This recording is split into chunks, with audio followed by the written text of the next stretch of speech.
Hello everyone.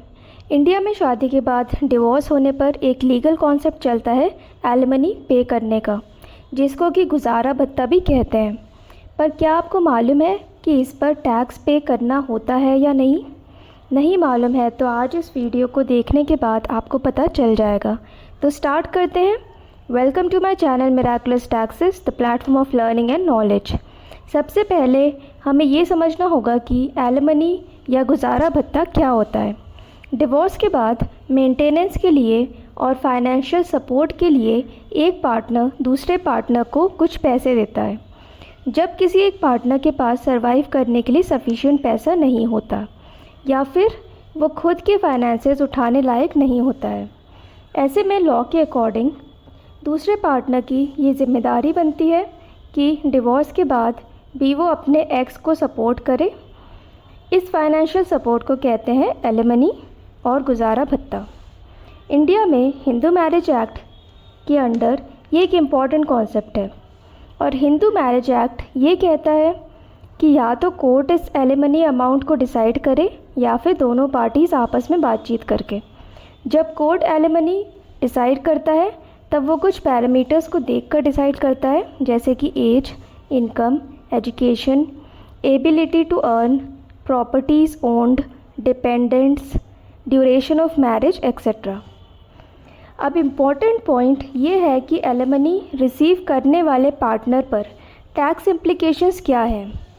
Income tax act 1961 में कोई भी स्पेसिफिक प्रोविज़न नहीं है जो स्पेशली एलिमनी पर टैक्स की बात करता हो, लेकिन टैक्स लगाना है या नहीं ये डिसाइड होता है एलिमनी के पेमेंट मेथड से।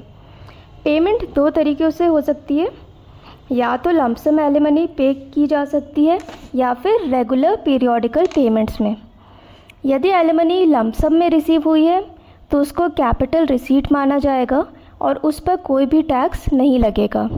और यदि एलिमनी रेगुलर या रिकरिंग पेमेंट्स में रिसीव हुई है तो उसको रेवेन्यू रिसीट माना जाएगा और उस पर टैक्स लगेगा।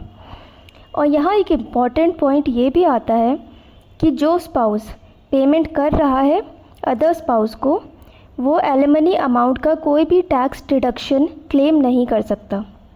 मतलब कि उसको एलिमनी पे करने पर कोई भी टैक्स बेनिफिट नहीं मिलेगा इनकम टैक्स में।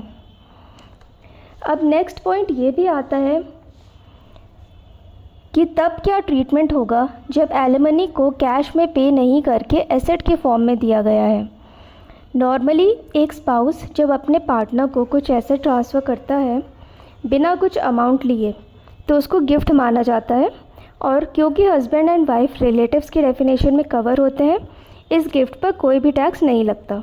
लेकिन डिवोर्स के बाद हस्बैंड एंड वाइफ को इनकम टैक्स एक्ट रिलेटिव नहीं मानता, और इस वजह से एलिमनी में यदि एक स्पाउस अपने पार्टनर को कोई एसेट ट्रांसफ़र करता है तो रिसीव करने वाले पार्टनर को उस पर टैक्स पे करना होगा। सिर्फ इतना ही नहीं, यदि उस एसेट से रिसीविंग स्पाउस को कुछ इनकम रिसीव हो रही है तो उस पर भी टैक्स लग जाएगा। तो यदि इस वीडियो के थ्रू आपको एलिमनी पर टैक्स ट्रीटमेंट समझ आया हो तो लाइक करें, सब्सक्राइब करें और अपने कॉन्टैक्ट्स में शेयर करें। Thanks for watching.